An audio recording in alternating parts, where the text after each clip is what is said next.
धाकड़ खबर, बेखौफजुमा, बेबाक अंदाज। धाकड़ खबर में आपका स्वागत है। मैं आपके साथ हूं अकरम रईस खान। वैश्विक हलचल, जी हां, वैश्विक हलचल का वो ताजा बुलेटिन लेकर एक बार फिर से आपके सामने हाजिर हो चुके हैं, जिसमें बात करते हैं देश दुनिया नहीं, गाजा, फिलिस्तीन, इजराइल, ईरान, लेबनान, सीरिया, रूस और यूक्रेन की खास तौर पर और कुछ और खबरों से भी विशेष रूप से आपको कराते हैं अवगत, क्योंकि इन तमाम पहलुओं पर बात करने के लिए हमारे साथ जुड़ जाते हैं कृष्णकांत जी यानी के जी, जो भारतीय वायुसेना के रिटायर्ड ऑफिसर हैं और जियो पॉलिटिक्स पर वाकई में अपनी पैनी ही नहीं गहरी नजर भी रखते हैं।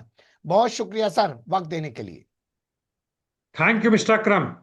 हर तरफ जहां नजर उठाकर देखो या मीडिया पर देखो तो तबाही की तस्वीरें दिखाई जा रही हैं। एक तबाही वो है जो जंगों के जरिए सामने आ रही है, एक तबाही वो है जो मौसम के जरिए सामने आ रही है। तमाम जगह जरा सी बारिश होती है और तबाही के मंजर दिखने लग जाते हैं। लेकिन अब तो उस यूरोप में जहां पर लोग घूमने जाते थे, मजा करने जाते थे गर्मी के दिनों में, वहां पर भी गर्मी तबाही मचा रही है। फ्रांस और इटली के लोग काफी परेशान नजर आ रहे हैं, पूरे यूरोप समेत।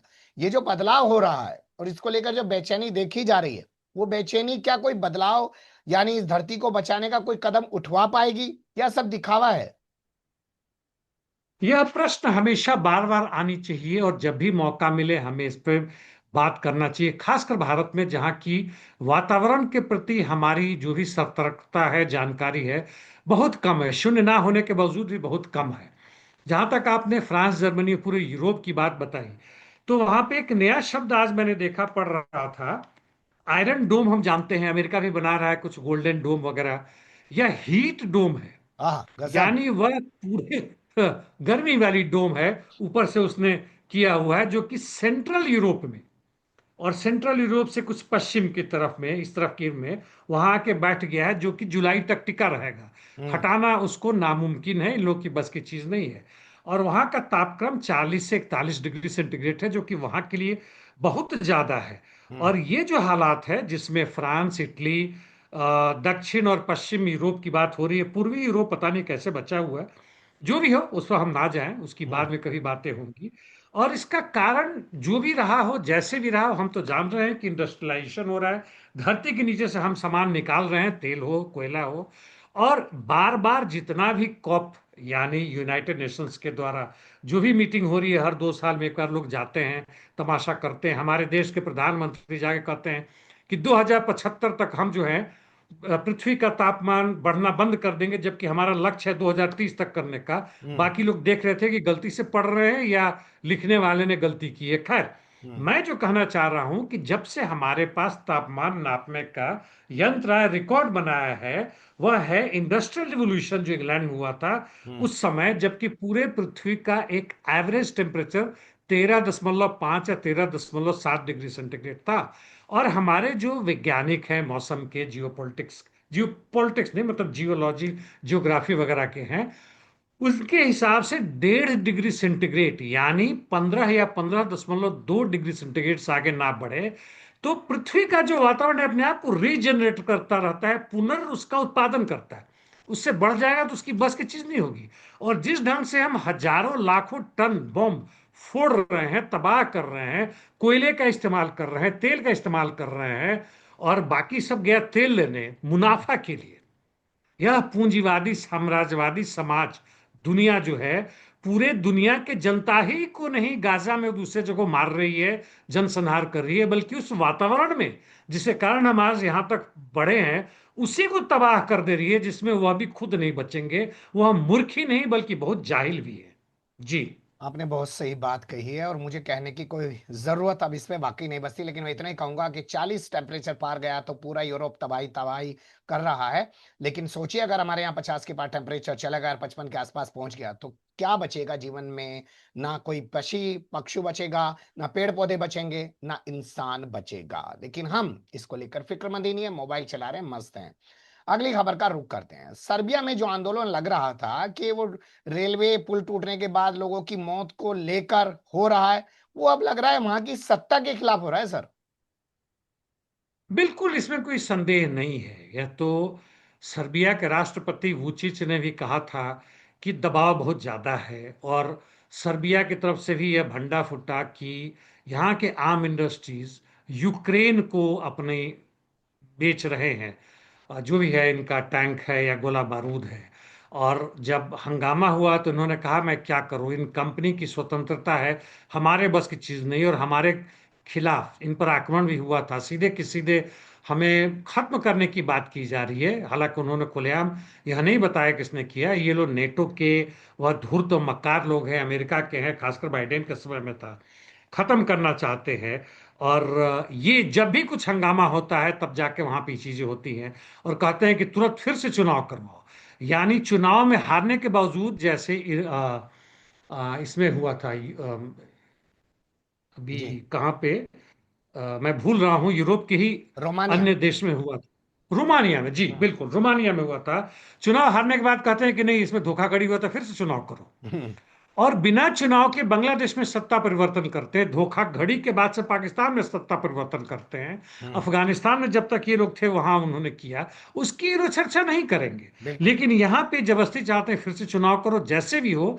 थोड़ा सा भी एंटी नेटो है, थोड़ा सा भी अब एंटी यूरोपियन यूनियन और अमेरिका है, तो उसके विरोध में वहां पे जो मैदान रिवॉल्यूशन तथाकथित रूप से हुआ था 2014 में यूक्रेन में, उस तरह की चीजें करो, इनको खत्म करो। यानी ये लोग बहुत ही गिद्ध है, और थोड़ा सा भी उस झुंड से भागने की कोशिश करता है उसको ये लोग दबोच लेते हैं। उदाहरण के लिए, कि जब 2.5-2% से बढ़ा के जीडीपी डिफेंस सर्विसेज के लिए 5% की बात हुई, स्पेन ने कहा मैं नहीं कर सकता हूं, हमारे लिए बहुत मुश्किल है, हमारे लोगों के जितने बूढ़े लोग हैं और महिलाएं हैं, बच्चे हैं, उनको जो भी हम सुविधाएं देते हैं एजुकेशन में, ट्रांसपोर्टेशन वगैरह में, हमें बंद करना पड़ेगा।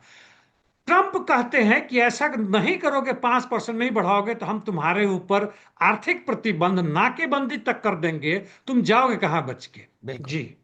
बिल्कुल तबाही करके रख देंगे। वैसे आपने कहा कि एंटी यूरोपीय यूनियन अमेरिका या एंटी नेटो होना चाहिए जरा सा, पर मुझे लगता है जरा सा रूस समर्थित भी होना चाहिए, तब भी ये उस देश को तबाह बर्बाद करके रख देंगे।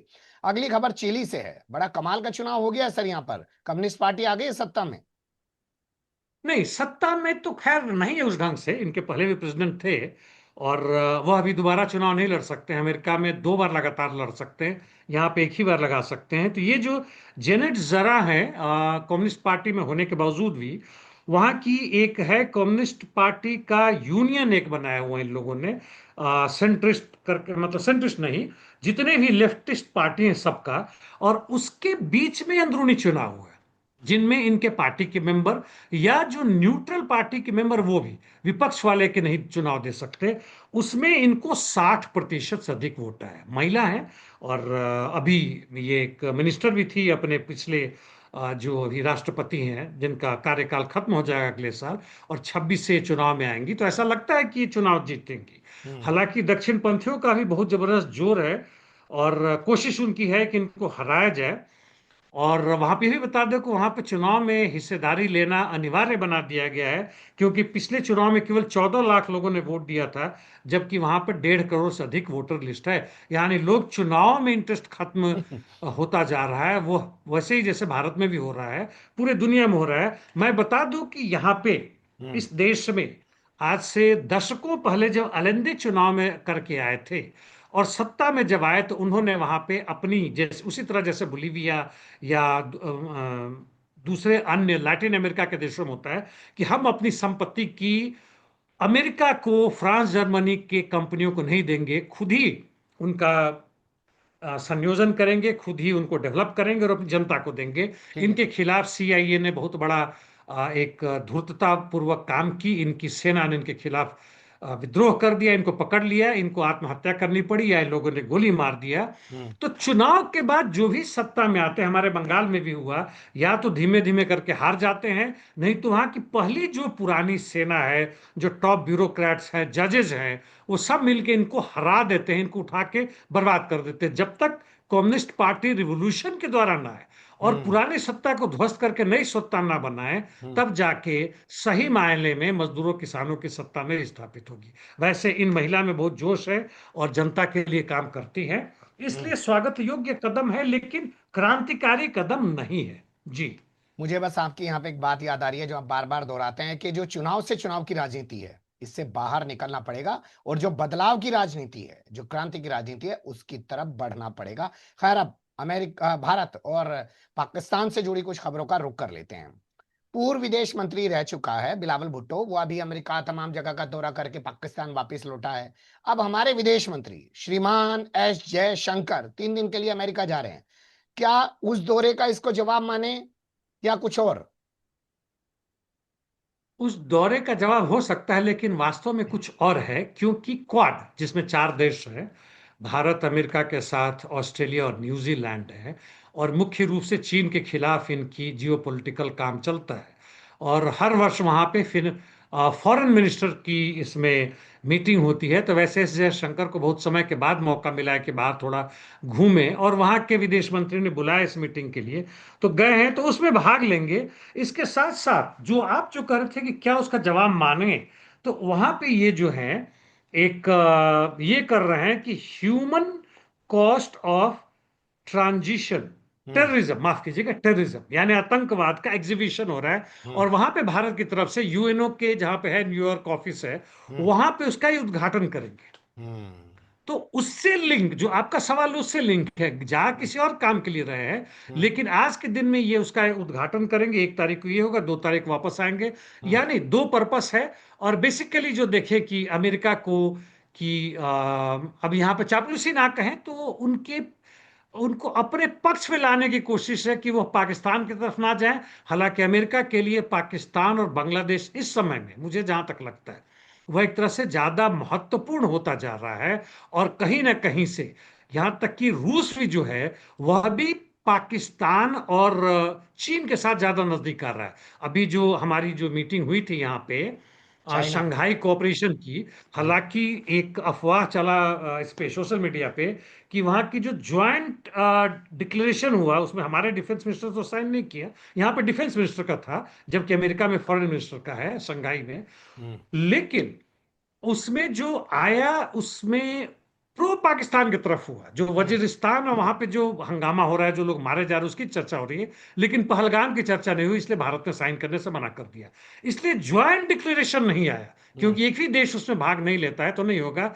लेकिन रशिया भी उस पक्ष में था कि जो हम्म। ज्वाइंट डिक्लेरेशन तय किया गया, पहलगाम को हटाओ। और वह झुक रहा है अब भारत की विदेश नीति के कारण, चीन की तरफ तो कही है, पाकिस्तान की तरफ भी।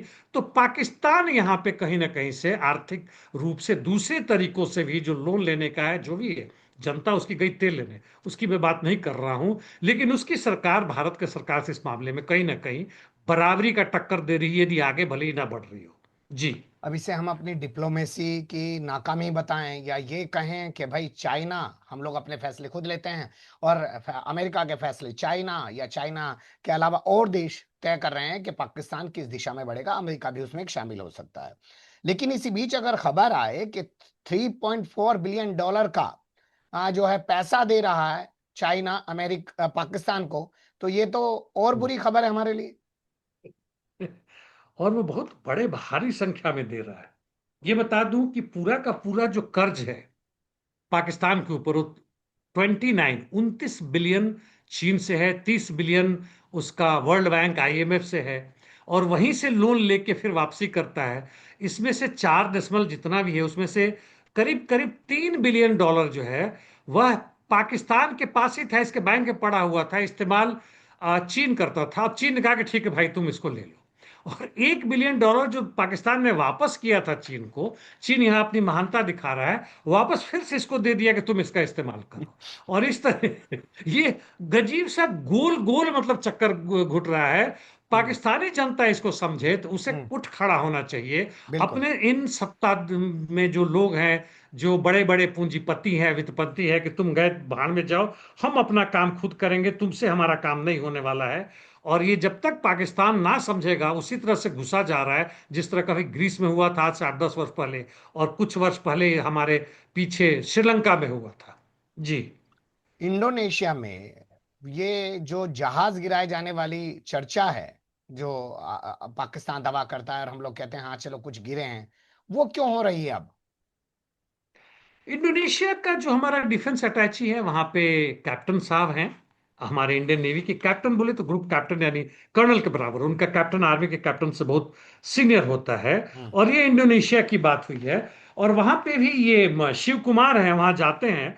तो इनसे बहुत सारे सवाल पूछे गए, तो उन्होंने तकरीबन वही जवाब दिया जो हमारे चीफ ऑफ डिफेंस सर्विसेज जब सिंगापुर में गए थे। पता नहीं ये लोग बाहर के देशों में क्यों बोलते हैं, हमारे अपने यहाँ क्यों नहीं बोल देते ताकि समस्या खत्म हो जाए, हम्म। हम लोग ही जान जाए क्या हो रहा है क्या नहीं हो हम्म। रहा है। हम्म। गोदी मीडिया दुनिया भर की अफवाहें फैला रही है।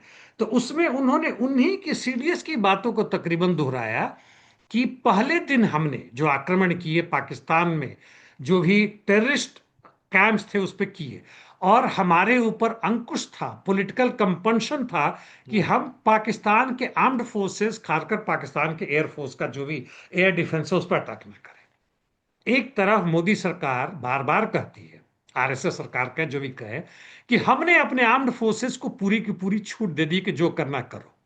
यहां पे खुलेआम दिख रहा है ये जब कर रहे हैं, तो इसका मतलब उन्होंने छूट नहीं दी है। सीडीएस हम्म। ने भी कहा कि पहले दिन जो हमने गलतियां की, हम्म। बाकी दूसरे तीसरे दिन हम उसमें सुधार करते रहे, और चौथे दिन हमने उसका सुधार करके उस पर आक्रमण किया।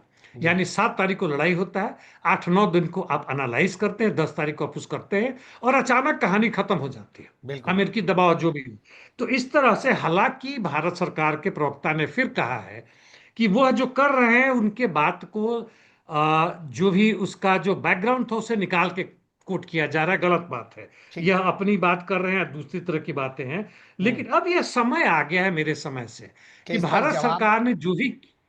इस जी। पर भारत सरकार को जी। क्लैरिटी करनी चाहिए। वक्त का थोड़ा तकाजा है, मैं आपको रोक रहा हूँ, फटाफट कुछ सवाल और ले लेता हूँ। लेकिन यहाँ आपको ये बता दें कि जब हम लोग हावी हो रहे थे, हम मार रहे थे, सब कुछ कर रहे थे, तो हमने आखिर पाकिस्तान की रिक्वेस्ट पर सीज फायर क्यों कर लिया? यही सबसे बड़ा सवाल बना हुआ है। भाई चीज बताइए सर, चीन जो है वो कोई नए किस्म का बम बना रहा है, वो बम जब गिरेगा तो ब्लैकआउट कर देगा, यानी कि बत्ती गुल कर देगा। तो ये नए नए हथियार यूज किए जाएंगे क्या अब? ये इसका जो आपने जो कहा ब्लैकआउट बम, यह कई तरह के, एक तो इसने ऐसा बनाया है कि जिसमें ग्रेफाइट्स, जिससे हम स्लेट बचपन में पढ़ते थे ना, वो ग्रेफाइट का, तो उसका बड़े सॉफ्ट पार्ट जो केमिकली ट्रीटेड है वगैरह करके उसको लाकर वो भारी संख्या में करेगा। तो उसके वो सॉफ्ट पार्ट जो है, सो हमारे जितने ट्रांसफॉर्मर्स हैं, पावर लाइंस हैं, उसमें प्रवेश करके, और वहां पे मतलब वो एक्सप्लोड करेगा या शॉर्ट सर्किट होगा, और भारी संख्या में होगा तो वो होगा। दूसरा इसमें कहते हैं कि ये मतलब एक नया चीज है, दुनिया में किसी के पास संभवतः नहीं है। दूसरा है जो एम ए हेम्प कहते हैं, हाई ऑल्टीट्यूड इलेक्ट्रोमैग्नेटिक पल्स, यानी वो वेव पैदा करेंगे। मैं संक्षिप्त में बता रहा हूं, फिर कभी होगा तो करेंगे, समय आपने कहा कम है। हम्म। उससे भी ये जितने भी हैं वो ब्लैकआउट मतलब वहां के खत्म हो जाएंगे। जी। तीसरा जो है, एक तरह से कहें कि हाई पावर्ड माइक्रोवेव्स है।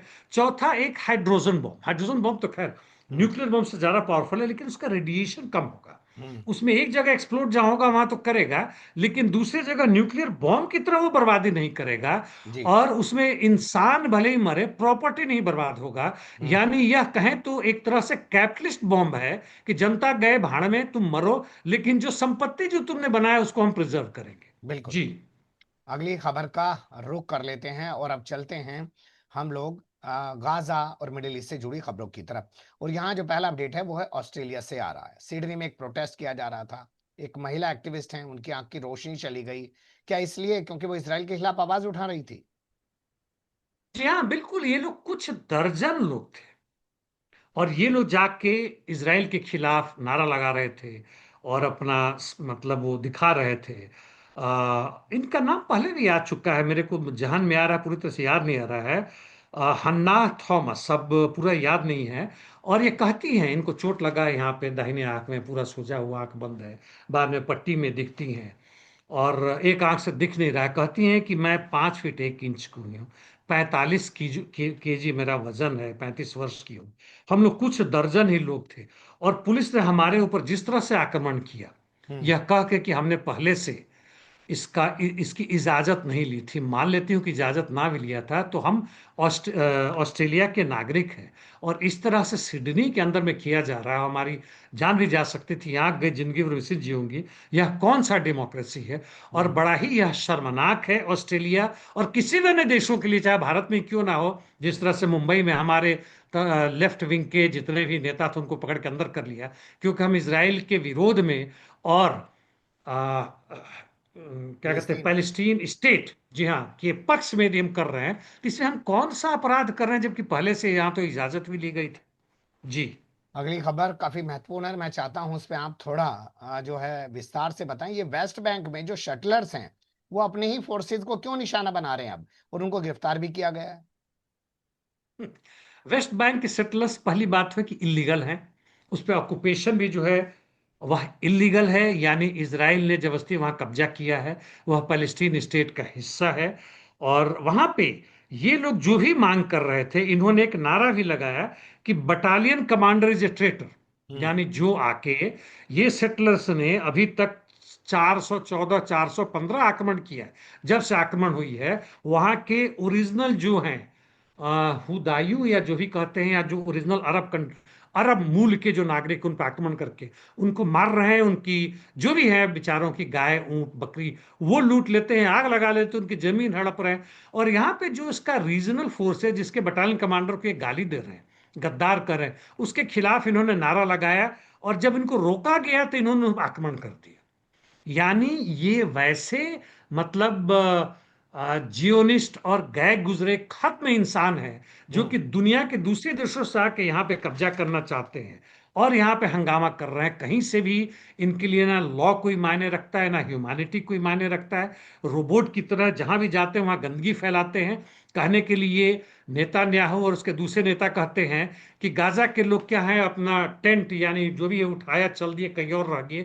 उससे घटिया किस्म के ये लोग हैं, जिंदगी में रहने वाले ना कोई कल्चर है। जहां बिल्कुल। तक हमास और उसके लोग हैं वो बहुत ही कल्चर्ड पीपुल है। हम्म। जो भी शिक्षा उनको मिली हुई हो, धार्मिक उसके आधार पर होने के बावजूद भी इनसे बेहतर इंसान है वो लोग। हम्म। ये लोग इंसान ही नहीं है। और यह इजराइल के उन जनता को सोचना पड़ेगा जो कि वहां के लोग हैं, मूल के निवासी हैं, जो हमेशा प्रदर्शन कर रहे हैं कि इन लोगों को क्या हम बर्दाश्त करें। जी। बिल्कुल। बहुत बड़ा सवाल आपने उठाया है कि जो ये लोग आकर बसे हैं आज ये खुद इजरायलियों के लिए एक मुसीबत बनने की कोशिश कर रहे हैं, या ये सिलसिला शुरू हो चुका है। अब एक खबर की तरफ चलते हैं सर। ट्रंप ने 2 बार बयान दिया कि भाई ये नेतन्याहू को क्यों कोर्ट में बुला रहे हो, ये इसको जो है सीज फायर करवाना है, ये ईरान से हमारे साथ मिलकर लड़ रहा था। अदालत ने कहा अच्छा ठीक है, 1 हफ्ते की रियायत दे देते हैं। तो क्या इसके बाद ये सवाल बड़ा नहीं हो जाता है कि जब ट्रंप का कहना इतना इजरायली अदालत मान रही है, तो नेतन्याहू क्यों नहीं मान रहा है जब ट्रंप बार बार कह रहे हैं भाई जंगबंदी कर ले। नेतान्याहू की, उसके पहले मैं ये बता दूं कि वहां के विपक्ष के नेता जो हैं, यार कुछ नाम है, हम्म। वो कहते हैं कि यावर लैपिड। अमेरिका भल यस, बिल्कुल। वो कहते हैं कि भाई अमेरिका की क्या हैसियत और क्यों किस तरीके से हमारे देश के अंदरूनी मामले में हस्तक्षेप कर रहा है। हम हम्म। एक स्वतंत्र देश हैं। इनको पता होना चाहिए कि तुम स्वतंत्र देश तभी तक हो जब तक अमेरिका तुम्हारे अंदरूनी और बाहर के मामलों में हस्तक्षेप कर रहा है, तुम्हें बचाए हुए है। नहीं बिल्कुल। तो तुम्हारे नेता और बहुत सारे लोग अभी जेल के अंदर होते। बिल्कुल। तो पहली बात तो ये है। दूसरी बात ये है कि अब बताइए कि जुडिशरी हम कहते हैं कि बड़ा स्वतंत्र है। अब दुनिया भर की जुडिशरी ने अपना वह नकाब उतार दिया है। वह खत्म हो चुका है, कहीं से भी तुम इंडिपेंडेंट नहीं हो। वह हमने सबसे पहले देखा था कि सदाम हुसैन के खिलाफ जो जज काम कर रहे थे, वह जी। 6 महीना उनको अमेरिका बुलाया जाता है, ट्रेनिंग लेते और यहाँ फांसी की सजा देते। बाद में अलग बात है कि उनको भी मार दिया गया। जी। और यहाँ पे करके, चूंकि नेतान्याहू के खिलाफ, इनकी पत्नी के खिलाफ भ्रष्टाचार का जो चल रहा है, मिलियंस मिलियंस डॉलर इन्होंने जो घपला किए और लिए गिफ्ट के रूप में, कुछ पॉलिटिकल या इकोनॉमिक वो हेल्प करने के लिए, जी। उनके खिलाफ होने वाला है। और 2 दिन पहले इनको जब कहा कि कोर्ट नहीं आपको आना पड़ेगा, और कल यानी संडे को जब बार बार वहां से जब कहा ट्रंप ने कि भाई नहीं नहीं, इनको थोड़ा हम्म। और समय दिया जाए, 2 सप्ताह, संडे को कोर्ट खुलता है और कहता है ठीक है भाई हम आपको समय देते हैं। दबाव इतना ज्यादा है, यानी वो सीआईए की तरफ से होगा, मोसाद की तरफ से होगा। और क्या दबाव है कि बड़ा महत्वपूर्ण मीटिंग है इसमें, नेतान्याहू को हम्म। ईरान के साथ संधि करना है, हमास के साथ करना है, और इसीलिए मोसाद के चीफ, इंटेलिजेंस के चीफ के साथ करना है। भला कोर्ट में कैसे आ सकते हैं। बिल्कुल। जी। तो सवाल यहाँ यही तो उठ रहा है ना सर कि जब ट्रंप का दबाव इतना है तो ट्रंप चाहे तो नेतन्याहू से समझौता करा सकता है हमास का, लेकिन उसे करवाना नहीं है, कत्लेआम करवाना है वहां पर। खैर, अब बात ट्रंप महान की शुरू हुई तो ट्रंप महान से जुड़ी हुई खबरों का रुख कर लेते हैं। और यहाँ पर जो पहला अपडेट हमारे पास आ रहा है वो ये है कि एनवीडिया जो एक बड़ी कंपनी मानी जाती है अमेरिका की, वो अपने एआई को ज्यादा बेहतर करने के लिए चीनी लोगों से कह रही है कि भाई आओ हमारी मदद करो। अब ये एक प्राइवेट कंपनी है, 3.8 ट्रिलियन का इसका टर्न अराउंड है, मतलब पूरी इसकी संपत्ति है। चिप बनाने के लिए, खासकर एआई से, आर्टिफिशियल इंटेलिजेंस से इंटीग्रेटेड होकर चिप्स बनाना है, ताकि उसका इस्तेमाल चाहे वो फाइटर बॉम्ब हो, चाहे हमारे कंप्यूटर में हो, या हमारे हवाई जहाज में हो, कहीं भी हो, बहुत तरह में इसका इस्तेमाल हो सकता है। और इसलिए इन्होंने चीन के दो ग्रेजुएट, जो कि काफी मतलब एआई में ट्रेंड करते हैं, एक का नाम जू है, दूसरे का नाम जियाओ है, और ये इन लोगों ने by the way California university से भी पढ़े हुए हैं, चीन से हम्म। पढ़े हुए, कैलिफोर्निया यूनिवर्सिटी से पढ़े हुए हैं। हम्म। पैसे के लिए तो आ ही रहे हैं, जिसको ट्रम्प बंद कर देना चाहते हैं। और खैर, जो भी हो, जैसे भी हो, और इसलिए कोई अंतर नहीं पड़ता इनको कि विदेश से आए कि देश से आए। और उस समय जो ट्रम्प का कहना था चुनाव के पहले और चुनाव के तुरंत बाद, कि अब विदेशों से हम नहीं हायर करेंगे, तो ये ना आए, इंडिया के लोग ना जाएं और बाकी ना जाएं, तो इनकी सारी हवा हवाई निकल जाएगी। इनकी जो तथाकथित रूप से नंबर वन बने हुए, नंबर वन नहीं रहेंगे, इनसे बिल्कुल। चीन और जापान आगे निकल जाएंगे। जी। बिल्कुल सही आप कह रहे हैं, और ये बहुत बड़ी बेइज्जती की बात है कि अमेरिका की कंपनी का एआई डेवलप करेंगे चीनी छात्र या चीनी एक्सपर्ट। अगली खबर का रुख कर लेते हैं, वो भी ऐसी है। लगता है ट्रंप का धमकाना काम आ गया है सर। कनाडा कह रहा है कि मैं अपना डिजिटल टैरिफ बदल लेता हूं। ये बड़ा महत्वपूर्ण है। कनाडा को एक तरफ छोड़ दीजिए, कनाडा झुक गया। ट्रंप का यही है कि भाई हम बहुत ताकतवर हैं, और अमेरिका की बात पहले लोग मानता था, झुकता था, अब नहीं मानने को तैयार है, क्योंकि पिछले 3 वर्षों से जो रूस के साथ लड़ाई चल रहा है, उसमें अमेरिकी फौज का या टेक्नीशियंस का या उसके आर्म सिस्टम कहीं ना कहीं से फेल हो रहे हैं, और हम्म। रूस आगे बढ़ रहा है। अब इसलिए वैसे ही लोगों को धमकाओ, लूटो, जो कि हमारे अपने करीब रहे। हमारा कोई भी अपना नहीं होता है पूंजीपतियों के लिए। अपने देश के अंदर भी वहां पे 2 से 3 करोड़ बच्चे हैं, ना वो शिक्षा ले रहे हैं, ना उनको घर है, ना कुछ है। वह जो उनको कूपन मिलता है 2-3 दिन के लिए, कि यहाँ पे तुम रात में रुक सकते हो, खा सकते हो, उसी आधार पर बचे हुए हैं। और यहाँ पे कनाडा के जो एक्सपर्ट है, दूसरे लोग कह रहे हैं कि कनाडा एक बार झुक गया तो बार बार झुकाएगा अमेरिका। एक बार नहीं, ये तो आदत लग गई, खून लग गया उसको। और यह ट्रम्प समझ रहे हैं, जान रहे हैं कि जो यहाँ के खासकर ये, बाय द वे, ये जो 2% या 1.5% का जो भी इन्होंने लगाया था कनाडा ने, वह इनके उस कंपनियों के जाता है जो बहुत बड़े बड़े हैं, जैसे एप्पल है, गूगल है, इनके खिलाफ। और भला ट्रंप ये कैसे स्वीकार करते, इसलिए कहा कि हमारे देश पर एक खतरा है, हमारे देश पर आक्रमण है। और इसके कारण वहां के जो नए प्रधानमंत्री हैं वह झुक गए हैं, और कहते भाई इसलिए हमने हटा दिया। और अब ये कहते हैं फिर से ट्रंप कि भाई हम फिर से बात करने को तैयार हैं। G7 में तय किया गया था कि 15 या 20 जुलाई तक ये सारी बातें तय करनी है, और उसमें G7 ने जो भी आदेश पारित किया था, एक तरह से ट्रंप के कहने से उस पर शामिल हो रहे हैं। मेरा यह ढूंढने की कोशिश के नहीं मिला, G7 का हिस्सा भारत तो नहीं है, लेकिन नरेंद्र मोदी को बुलाया गया था, वो भी वहां गए थे। क्या, क्यों बुलाया गया था यह स्पष्ट नहीं है, बिल्कुल लेकिन सही। क्या यह आदेश भारत पर भी लागू है? बिल्कुल बिल्कुल। अप्रत्यक्ष रूप से तो है। ठीक है जी। सर। आप बहुत बड़ी बात कह रहे हैं कि हमारे साथ क्या किया जाएगा या हमारे साथ क्या किया गया बताया ही नहीं जा रहा, आजकल सिर्फ जाके फोटो सेशन कराया जा रहा है। अगर न्यूयॉर्क का मेयर बन गया जोहरान ममदानी, तो मैं फंड ही नहीं दूंगा। ट्रंप की ये धमकी क्या उनको चुनाव हरवाने के लिए दी गई है? जहां तक ममदानी की बात है, ठीक है, वह अब डेमोक्रेट का अब वो चुनाव मतलब जीत गए हैं अपने पार्टी के अंदर से, और वो चुनाव लड़ेंगे, और ऐसा लगता है कि न्यूयॉर्क में जीत भी जाएंगे, और वहां के मेयर या जो भी बनना है वो बन जाएंगे। ये जो है बहुत खुलेआम रूप से कह रहे हैं कि, यहां तक उन्होंने कहा कि यदि नेतान्याहू मेरे मेयर बनने के बाद से यदि न्यूयॉर्क में आते तो मैं गिरफ्तार कर लूंगा, क्योंकि आईसीसी ने गिरफ्तारी का वारंट इशू किया हुआ है। मैं पूर्ण रूप से हमास नाम नहीं लेते हैं, गाजा वासियों के साथ हूं, फिलिस्तीनियन के साथ हूं, और इसराइल के खिलाफ हूं। नंबर 3 यह भी आ रहा है कि शुरुआती दौर में आप भी कहते थे कि इसराइल रोना रो रहा है कि भाई मैं विक्टिम, विक्टिम कार्ड आप इस्तेमाल करते थे। हम्म। विक्टिम कार्ड खत्म हो चुका है। न्यूयॉर्क की जनता अब उस पर नहीं टिकने वाली है, बिल्कुल। नहीं मानने वाली है। जी, वह बहुत बड़ा चीज है, केवल बिल्कुल। न्यूयॉर्क नहीं, पूरे अमेरिका के लिए। ठीक और है। ये भले ही अपना जितना भी वो कर रहे हैं, वो कह रहे हैं कि न्यूयॉर्क के जो भी सदस्य बन के आए, उसका जो भी मेयर बने, वो अपना काम नहीं करेंगे, तो मैं यहाँ का राष्ट्रपति हूं, मैं तुम्हें नहीं काम करने दूंगा। और जो भी हम देते हैं फेडरल, वहां का सेंट्रल गवर्नमेंट जो देता वह नहीं देता है, वह तुम्हें पैसे नहीं मिलेंगे। यानी खुलेआम रूप से धमकी दे रहे हैं, खुल्लम खुल्ला। तानाशाह जो एक दे सकता है। जी। लगता है इस बंदे की धमकियां काम कर रही हैं। यूक्रेन वाला जैसे झुक गया, कनाडा वाला जैसे झुक गया और सारे कई देश जैसे झुक गए, इसलिए लगता है इसके मुंह खून लग गया। वो कहते हैं ना, एक बार भेड़ी के मुंह खून लग जाए तो फिर वो किसी को छोड़ता नहीं है। खैर, इस मुद्दे को छोड़ के अब आगे बढ़ते हैं। अमेरिका से एक खबर आ रही है इडाहो से।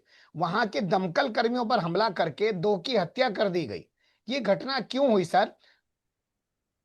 ये बड़ा दुखद है, इसलिए नहीं कि आग लग गया वहां पे। भारी मात्रा में कोयूर डी एलिन नाम का है जो माउंटेन में वहां पे है।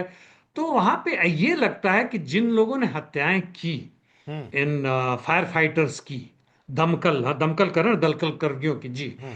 तो इन लोगों ने जानबूझ के आग लगाया, और हम्म। आग लगने के बाद जब बुझाने गए दमकल कर्मचारी, हम देखते हैं जो हमारे में घंटी बजाते हुए आता है ताकि सड़क खाली हो जाए और लोग भागते हैं, वो फायर फाइटिंग सेंटर होता है हमारे यहाँ। यह बेचारे मतलब छोटे लेवल के वर्कर हैं, बहुत ज्यादा हम्म। पैसे कमाने वाले नहीं है, हम्म। बड़े ही लेकिन मेहनती और हिम्मती होते हैं। पांच बिल्कुल। पांच छह छह महल्ले पर देखते हैं कि चढ़ जाते हैं और आग बुझाते हैं। और आग लगा के जब हंगामा होता है, इनको बुलाया जाता है तो उस पर गोली मारते हैं। हम्म। यह मतलब किस तरह की मानसिकता पैदा हो रही है पूरे विश्व में, बिल्कुल। खासकर अमेरिका में, अन्य जगहों में, चाहे वो धर्म के नाम पे हो, जाति के नाम पे हो, रंग के नाम पे हो। यह 21वीं शताब्दी के लिए इससे बड़ी बर्बादी, इससे बड़ी खतरनाक स्थिति और नहीं हो सकती। और हमें फिर से बार बार सोचना पड़ेगा कि जो हमारी आर्थिक, राजनीतिक, सामाजिक कभी नीति या सिस्टम चल रहा है, वह सही में क्या मानवता के लिए, और अभी हमने बात की पूरे वातावरण के लिए, कहीं ना कहीं उसके साथ है या जस्ट बिल्कुल उसके विरोध में है। जी। बिल्कुल आप सही कह रहे हैं सर। 20वीं सदी की शुरुआत से जो चीजें बढ़ना शुरू हुई थी और ऐसा लग रहा था कि पूरी दुनिया आजाद हो जाएगी जो साम्राज्यवादी व्यवस्था है उससे। और आजाद भी हुए बहुत सारे देश, डेवलप भी हुए, अलग अलग देश भी बने। और अब 21वीं जो सदी है उसके 25 बरस बीत चुके हैं शुरुआत के, और ऐसा लगता है कि हम सिर्फ तबाही की ओर बढ़ रहे हैं, कुछ और दिख ही नहीं रहा है। बहुत शुक्रिया, आपने बहुत बारीकी से तमाम चीजों पर रोशनी डाली। फिर आपके साथ किसी और मुद्दे पर जुड़ने की कोशिश करेंगे। धन्यवाद। Thank you mister Akram.